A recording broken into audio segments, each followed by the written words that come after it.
मान लो कि हमारे पास क्या है 10 ऑब्जेक्ट, हमें करना एक ही बार माइनस था, कितनी बार हो गया, वो दूसरा ऑब्जेक्ट भी ले सकता है। तो ये सिचुएशन वो होगी हमारे पास, जैसे कि मान लो मैं ले लूं कि 10% है वन वन का और ऑन टू का, total number of functions, total number of functions,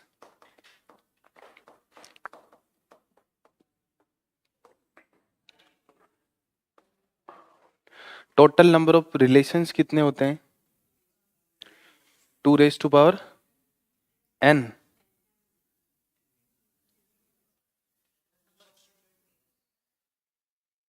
set ए से सेट बी में यदि हमने किसी रिलेशन को डिफाइन किया है तो ए में p एलिमेंट हो, b में q एलिमेंट हो, तो 2p total number of relations हो जाते हैं। उन्हीं में से कुछ फंक्शंस होंगे, उससे तो ज्यादा नहीं होंगे। तो यहाँ पे ले लेते हैं सेट ए जिसमें एलिमेंट है इस तरह से p एलिमेंट है, सेट बी ले लेते हैं जिसमें काउंटिंग करके इस तरह से q एलिमेंट है, ठीक। और यहाँ से यहाँ पे एक फंक्शन को डिफाइन किया गया है। तो फंक्शन की डेफिनेशन को फॉलो करने वाले कितने फंक्शंस बन सकते हैं यहाँ पे।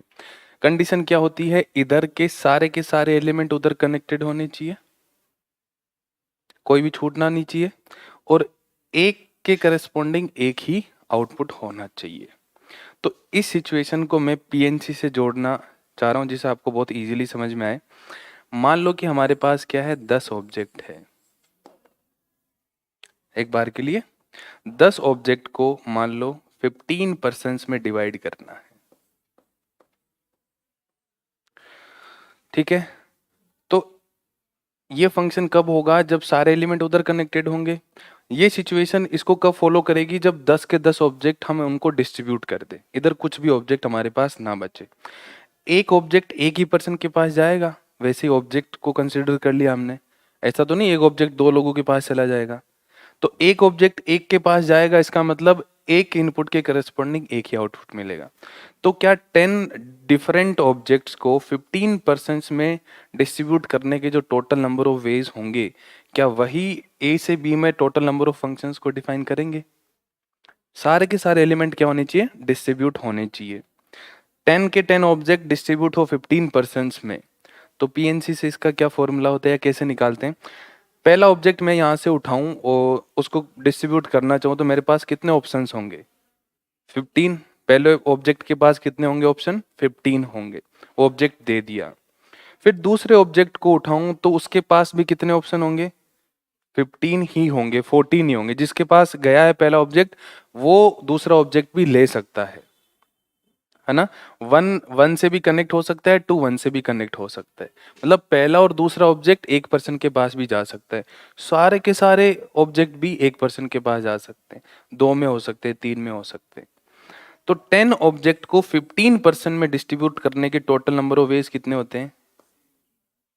और इसका सिंपल तरीका क्या होता है, जिनको डिस्ट्रीब्यूट करना होता है, जिनको डिस्ट्रीब्यूट किया जाता है वो पावर में लिख देते हैं जिससे कंफ्यूजन ना क्रिएट हो, है ना। जिसको डिस्ट्रीब्यूट करते हैं, जिस भी ऑब्जेक्ट को डिस्ट्रीब्यूट किया जाता है वो पावर में लिखा जाता है। इस टाइम पे हमें क्या डिस्ट्रीब्यूट करने हैं, पी ऑब्जेक्ट डिस्ट्रीब्यूट करने हैं, कितने पर्सन्स को, क्यू पर्सन्स को। तो टोटल नंबर ऑफ वेज कितने हो जाएंगे, q raise to power p। तो ये फॉर्मूला तो लिखा है एक तरह से, बट ये आपको रटना भी नहीं है क्योंकि p और q में कंफ्यूजन नहीं होना चाहिए। तो सेट b के एलिमेंट जो होंगे वो तो बेस में आएंगे, और डिस्ट्रीब्यूट किसको करते हैं, सेट a के एलिमेंट को, तो वो किस में चले जाएंगे, पावर में चले जाएंगे। तो a से b में टोटल नंबर ऑफ फंक्शंस, है ना, कितने हो जाएंगे, total number of functions from a to b, q raise to power p हो जाएंगे। क्लियर है, सबको समझ में आ गया किस तरह से हुआ, है ना। जिस तरह से हम ऑब्जेक्ट को डिस्ट्रीब्यूट करते हैं उसी तरह से यहाँ पे हम इनको आपस में कनेक्ट करते हैं, तो अलग अलग तरीके से हमें फंक्शंस मिलते जाएंगे। ठीक, ये हो गए टोटल नंबर ऑफ फंक्शंस। अब इन्हीं में से कुछ वन वन होंगे, कुछ मैनी वन होंगे, कुछ ऑन टू होंगे, कुछ इन टू होंगे, इन्हीं में से होंगे। तो दूसरा फॉर्मूला हमें चाहिए होगा total number of 1 1 and many 1, क्योंकि हम 1 1 निकाल लेंगे तो मैनी 1 निकालना तो हमारे लिए इजी है कि नहीं है? क्योंकि हमें पता है 1 1 हुआ तो ठीक है, नहीं तो क्या होगा, मैनी 1 होगा। तो टोटल नंबर ऑफ 1 1 फंक्शंस निकाल लें और टोटल जो फंक्शन है उसमें से 1 1 को माइनस कर दे तो मैनी 1 तो आ जाएगा। तो हमें यहाँ पे निकालना है कि 1 1 कितने बनेंगे। सेट ए में ले लिए 1 2 3 से लेके पी, सेट बी में ले लिए 1 2 3 से लेके क्यू। अब हमें देखना है कि 1 1 कितने होंगे। तो 1 1 कितने होंगे इसको एक छोटे से एग्जांपल से समझे। तो यहाँ 1 और 2 लिया और यहाँ मैंने ए बी सी लिया, तो ये इससे कनेक्ट हो गया, ये इससे कनेक्ट हो गया, ठीक। यहाँ पे मैंने 1 2 लिया, यहाँ पे मैंने ए लिया, ऐसे कनेक्ट हो गया। और यहाँ ले लिया 1 2 3 और यहाँ ले लिया ए बी सी, तो ये इस तरह से कनेक्ट हो गया। अब मैं यहाँ पे क्या समझाना चाह रहा हूँ, आपको कुछ समझ में आया होगा। यहाँ मैंने 3 अलग अलग सिचुएशंस लिए जिसमें P और Q की वैल्यू अलग अलग है। यहाँ पे P क्या है, छोटा है Q से। P का मतलब क्या है, इसमें नंबर ऑफ एलिमेंट P है। यहाँ Q का मतलब क्या है, इसमें नंबर ऑफ एलिमेंट Q है। तो जब number of element in set A set B से कम हो तो नंबर ऑफ 1 1 फंक्शंस काउंट किए जा सकते हैं। जब number of element in set B कम हो A से तो 1 1 होगा ही नहीं। 0 आ रहा है, जो भी बनेगा वो क्या बनेगा, कम होंगे तो एक खाली रह ही जाएगा, है ना। एक को 2 से कनेक्ट करना ही पड़ेगा। और भी सिचुएशन ले सकते हो, जैसे इधर 1 2 3 लिया, इधर ए और बी लिया, तो इसको फंक्शन बनाने के लिए किसी न किसी को तो एक्स्ट्रा हमें कनेक्ट करना ही पड़ेगा इसके साथ। तो इस सिचुएशन में कितने हो गए, 0 हो गए। और इन दोनों सिचुएशन में हमें काउंट करने पड़ेंगे। समझ में आ गया? तो 2 केसेस बनेंगे यहाँ पे, when Q is less then P, या बोला जाए तो P is greater than Q, ऐसी सिचुएशन हो जाए तो नंबर ऑफ 1 1 फंक्शंस कितने होंगे, नंबर ऑफ 1 1 फंक्शंस 0 हो जाएंगे। तो नंबर ऑफ मैनी 1 कितने हो जाएंगे, सारे के सारे क्या हो जाएंगे, मैनी 1। तो यहाँ पे तो हो गया, क्या आ जाएगा, Q raise to power P, ठीक। When P is less than Q या equal to Q, less than हो या बराबर हो, तब जाके हमारे पास 1 1 की काउंटिंग हो सकती है, ठीक है। अब 1 1 क्या करवाता है कि एक जना एक के साथ ही कनेक्ट होना चाहिए, एक ऑब्जेक्ट एक के साथ ही कनेक्ट होना चाहिए, ठीक है। तो ये सिचुएशन वो होगी हमारे पास, जैसे कि मान लो मैं ले लूं कि 10 पर्सन्स हैं और उनको 15 चेयर्स पे बिठाना है, तो एक चेयर पे एक ही बैठेगा और सारे के सारे पर्सन्स को बिठाना है। तो इसमें टोटल नंबर ऑफ वेज कितने होंगे, 10 पर्सन्स को 15 चेयर्स पे बिठाना है, हर पर्सन बैठेगा ही बैठेगा, तो कुछ चेयर तो खाली रहेगी ही रहेगी, वो वैसे ही रहेगी क्योंकि इसमें ज्यादा एलिमेंट है, बराबर होंगे तो सारा एकदम फुल हो जाएगा। तो इसमें कैसे काउंटिंग करते हैं, देखो इसको सोल्व करने का एक ये तरीका हो सकता है, 15 में से 10 चेयर को हम सेलेक्ट कर लें और फिर 10 फैक्टोरियल से डिस्ट्रीब्यूट कर दें। और ये एक तरह से क्या लिखा हुआ है, 15 P10 लिखा हुआ है ये। इसको सिंप्लीफाई करेंगे तो 10 फैक्टोरियल कट जाएगा, तो n फैक्टोरियल अपॉन नीचे क्या बचेगा, r factorial, n minus r बचेगा, r तो कट जाएगा। तो ये सिचुएशन होगी, यहाँ पे p की वैल्यू कितनी है 10 और ये वैल्यू किसकी है, q की। तो कितने हो जाएंगे, q नंबर ऑफ 1 1 फंक्शंस कितने हो जाएंगे, q p p हो गया ना ये, या इसको ऐसे लिख दो, Q C P into factorial P. है ना। तो फॉर्मूला आपको इसको रटना नहीं है, समझ में आ गया होगा कि 1 1 में अपने को करना क्या है। इधर जितने भी एलिमेंट है उन सबको इसके साथ कनेक्ट करना है, इन सबको कनेक्ट करना है इनके साथ। तो ये जो P है वो P के साथ ही कनेक्ट हो सकते हैं, तो ज्यादा बच गए वो खाली रहेंगे ही रहेंगे। तो इनमें से पहले P सेलेक्ट कर लिए और उसके बाद उनको अरेंज कर दिया आपस में, अपनी जगह पे कहीं पे भी अरेंज हो सकते हैं। तो ये 1 1 आ गए, तो इधर की तरफ टोटल में से माइनस कर देंगे तो क्या आ जाएगा, many one, number of many one.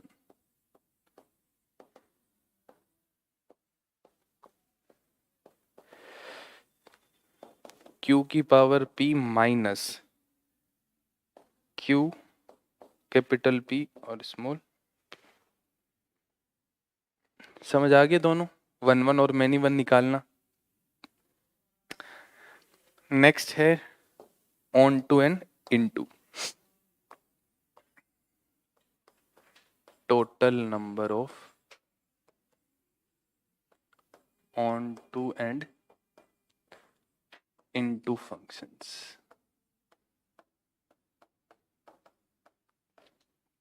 तो ऑन टू के निकाल लेते हैं और टोटल में से माइनस कर देंगे तो इनटू के आ जाएंगे। ठीक है, ऑन टू क्या बताता है, कब होंगे ऑन टू, जब कोडोमेन के सारे एलिमेंट की प्रीमेस अवेलेबल हो या रेंज कोडोमेन के बराबर हो।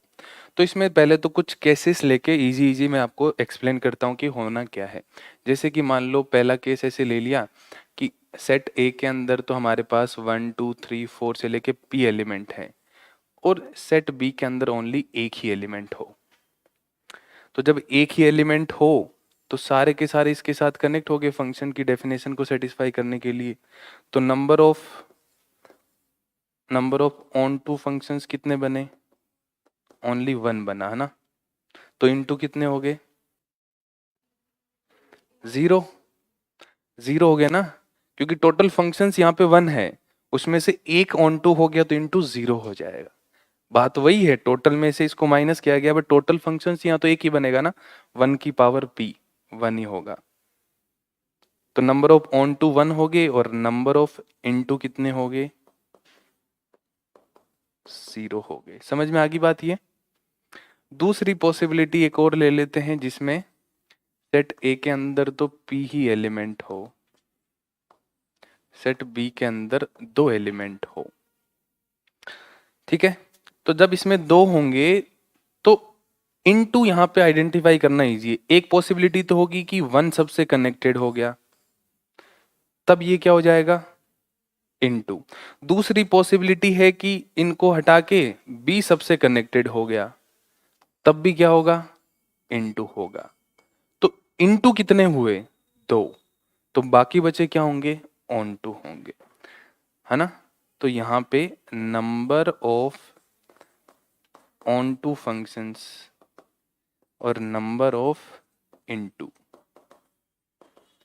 नंबर ऑफ इनटू 2 हो गए, तो ऑन टू कितने होंगे, 2 की पावर P, तो टोटल फंक्शंस हो गए, यहाँ 2 है तो ये पावर लगा दी P और माइनस के 2 हो गए, है ना। ये तो बेसिक तरीका हो गया ना, ऐसे जब तक हम इनटू को कैलकुलेट कर पाते हैं तब तक कर लो। अब जैसे जैसे वैल्यू बढ़ती जाएगी वैसे वैसे इनटू कैलकुलेट करना भी तो डिफिकल्ट हो जाएंगे। ठीक, अब इन जनरल लिख लेते हैं formula. In general formula set ए के अंदर हमने ले लिए 1 2 3 से लेके P, और सेट बी में ले लिया 1 2 3 से लेके Q एलिमेंट है। ठीक, और यहाँ पे फंक्शन को डिफाइन किया गया है।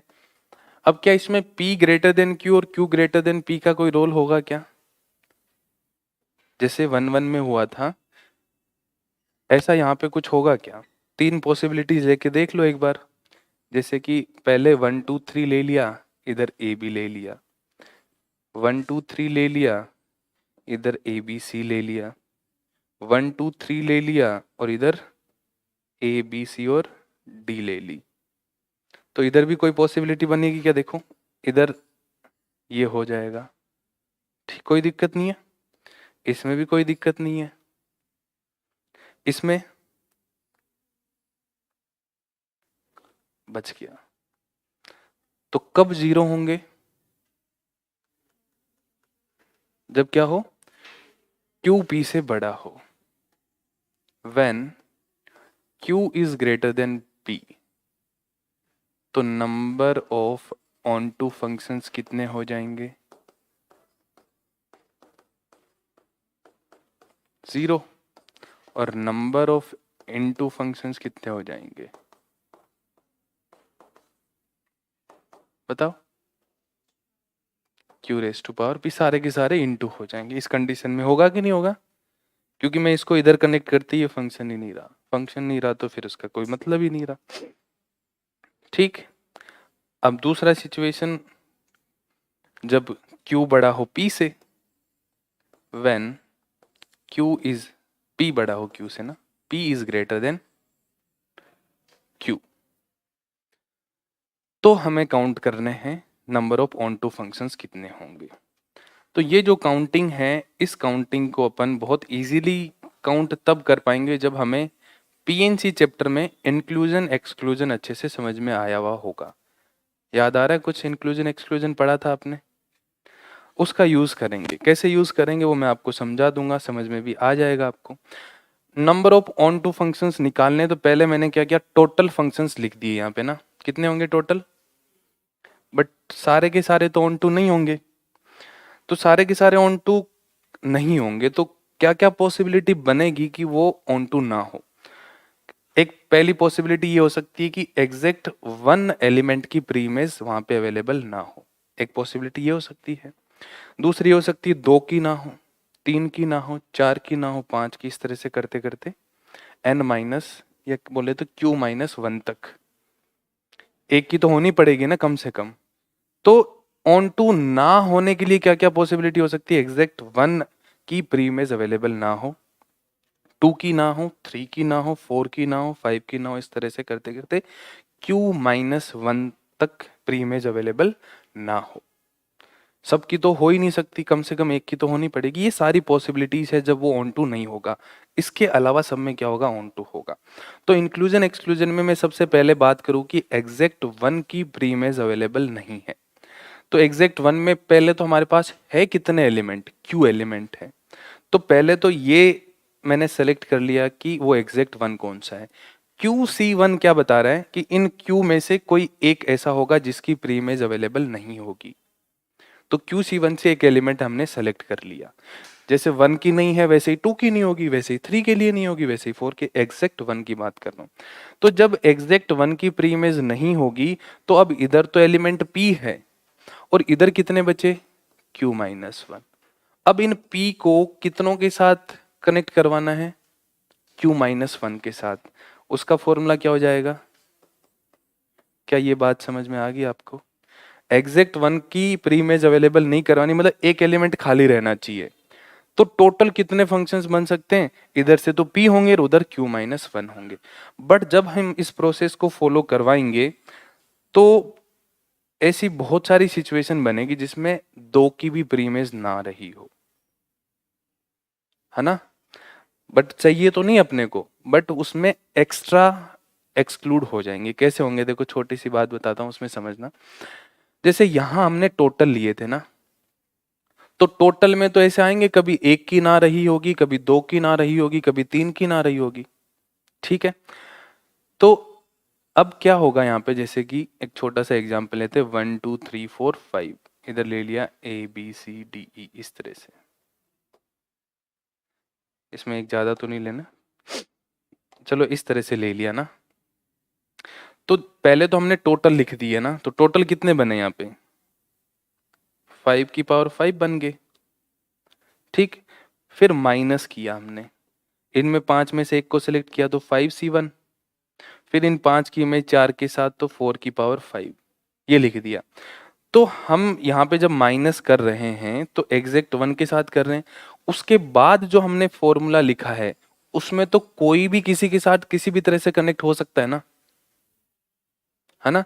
तो जैसे कि मान लो मैंने पहले जो QC1 लिया था ना, वो मान लो कि एलिमेंट A था, है ना। एक फिक्स कर दिया कि एलिमेंट A की प्री इमेज वहां पे अवेलेबल नहीं है।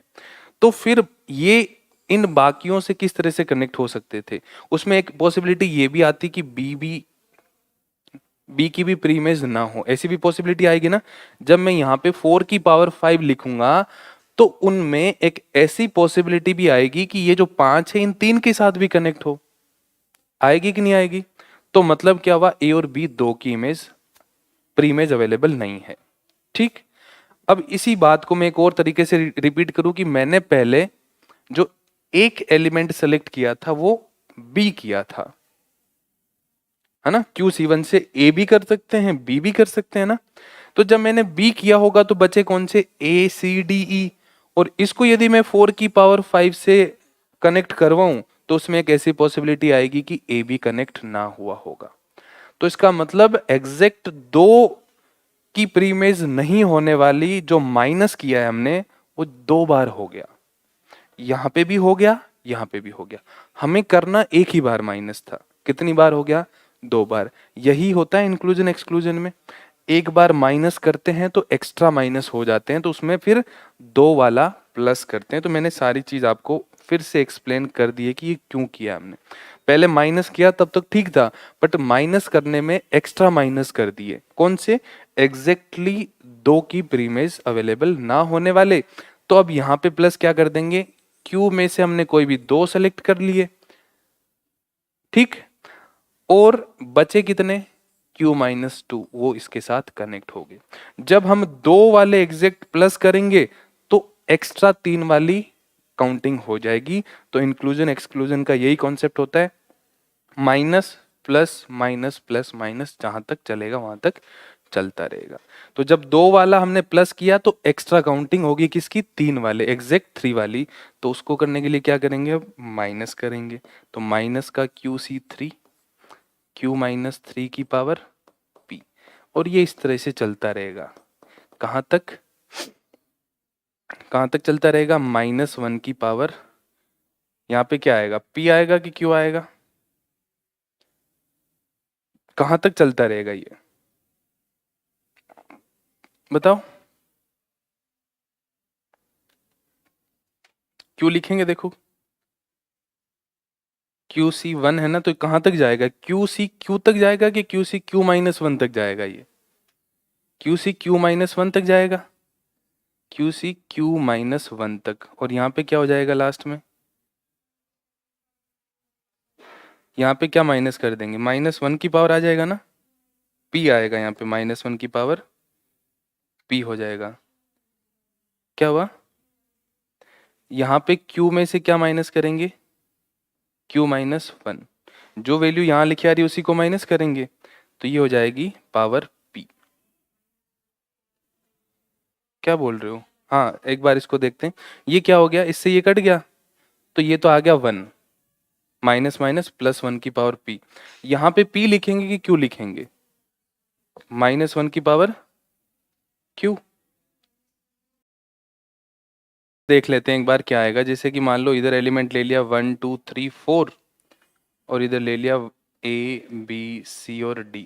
तो इसको लिखेंगे तो कैसे लिखेंगे, पहले स्टार्ट करें तो 4 की पावर 4 माइनस, फिर 4C1, एक कम कर देंगे तो 3 की पावर 4, फिर प्लस कर देंगे 4C2, 2 की पावर 4, फिर -4C3, 1 की पावर 4, यहाँ तक लिखेंगे। -1 की पावर, जैसे -1 की पावर ये वाली वैल्यू आ रही है ना यहाँ पे, -1 की पावर ये ले सकते हैं अपन, ठीक है। यहाँ पे 2 आया, यहाँ पे 3 आया, तो Q-1 आ जाए, ठीक है। तो वैसे तो आपको ये फॉर्मूला याद नहीं करना है, लिखने का तरीका आपको पता होना चाहिए ना। तो लिखने का तरीका देख लो एक बार। जैसे कि मान लो आपको सवाल ज़्यादा बड़ा नहीं है, ऐसे दे दिया, n ऑफ A दे रखा है आपको 5 और n ऑफ B दे रखा है आपको 4, ठीक सिचुएशन लिखी है ना हमने, हाँ। तो इसमें अपने को काउंट करना है कि ऑन टू कितने बनेंगे। तो काउंटिंग कैसे करेंगे अपन, सबसे पहले टोटल लिखा, टोटल कितने बनेंगे 4 की पावर 5, फिर माइनस करेंगे, यहाँ से सेलेक्ट करेंगे तो क्या आ जाएगा 4C1, ठीक, 4C1 होगा तो फिर कितना आ जाएगा 3 की पावर, इसको कम करते जाएंगे ना, 3 की पावर 5, फिर प्लस का 4C2, इसको कम किया तो 2 की पावर 5, फिर -4c3 1 की पावर 5 और फिर आगे लिखेंगे नहीं, है ना। यहाँ पे आ गया 3 की पावर 5, 2 की पावर 5, 1 की पावर 5, स्टार्टिंग 4 की पावर 5 था। इसको कैलकुलेट कर लो और हमारा आंसर आ जाएगा। तो इस तरह से फॉर्मूला बन गया number of onto functions का। ऑन टू का ये फॉर्मूला हो गया, तो इनटू क्या हो जाएंगे, माइनस कर देंगे टोटल में से। तो इस फॉर्मूले को थोड़ा सा ठीक से लिख देते हैं इधर, ये आ गया प्लस, इसके बाद आ जाएगा QC2 Q माइनस 2 की power P minus QC3 Q minus 3 की पावर P प्लस -1 की पावर Q माइनस 1। और यहाँ तो क्या आ जाएगा, 1 की पावर P आ जाएगी ना वैसे। Number of into functions, total minus total functions minus number of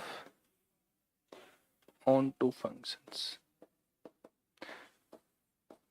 तो ये जो हमने पांच फॉर्मूले, तो क्या 3 फॉर्मूले समझे हैं, टोटल फंक्शंस का, 1 का और ऑन टू का।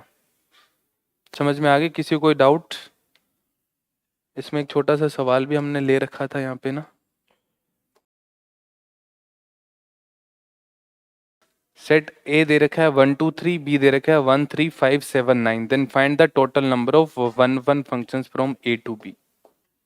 ए टू बी क्या बताना है, 1 बताना है कितने होंगे, 1 2 3 1 3 5 7 9, ठीक है।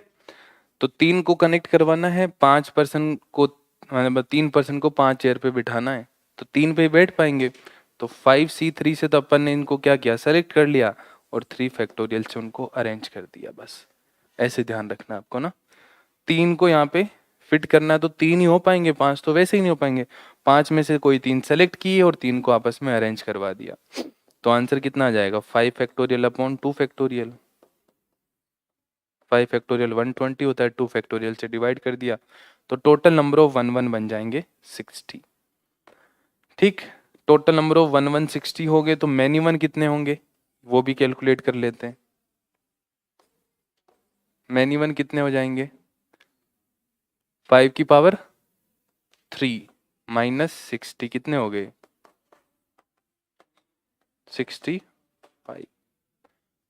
ठीक, ऑन टू तो 0 होंगे इसमें, क्योंकि इधर 5 है उधर 3 है, ऑन टू 0 हो गए, तो इनटू बाकी सारे के सारे इनटू हो जाएंगे। तो ये थे number of 1 onto into और नॉर्मल फंक्शंस की जो है काउंटिंग कैसे करनी है, इस पे सवाल डायरेक्ट पूछा जा सकता है। तो यहाँ से जो सवाल बनेगा 1 है कि नहीं है।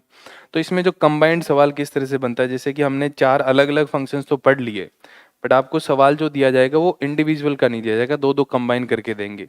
तो सारे फंक्शंस किस तरह से हो गए, देखो 1 के साथ क्या होगा, ऑन टू हो सकता है, 1 के साथ इनटू हो सकता है, मैनी 1 के साथ ऑन टू और मैनी 1 के साथ इनटू, यही 4 ऑप्शन बनेंगे यदि पहला हमें सवाल पूछा जाए इस पे कि ये किस टाइप का फंक्शन होगा। तो इसमें 4 ऑप्शन आपको यही देखने को मिलेंगे ना, क्योंकि 4 टाइप के फंक्शंस टोटल पॉसिबल हो सकते हैं।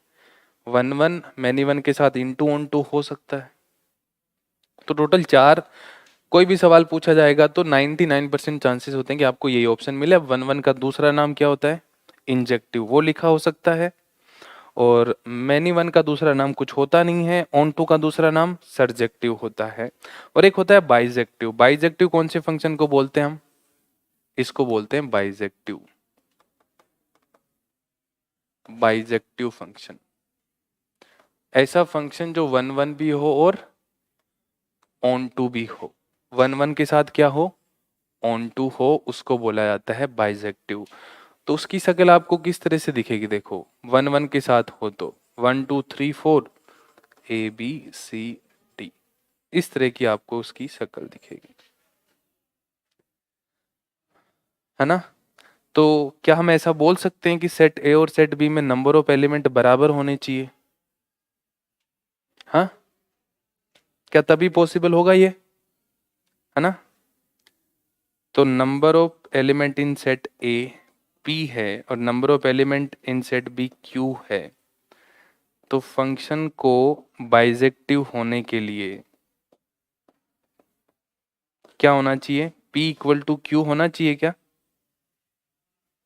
हाँ, पक्का? और p इक्वल टू q होगा तो total number of bijective functions कितने बन सकते हैं?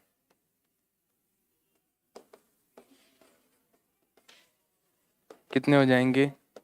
p फैक्टोरियल बोलो या q फैक्टोरियल बोलो, एक ही बात है ना? 4 पर्सन को 4 चेयर पे बिठाना 4 फैक्टोरियल हो गया।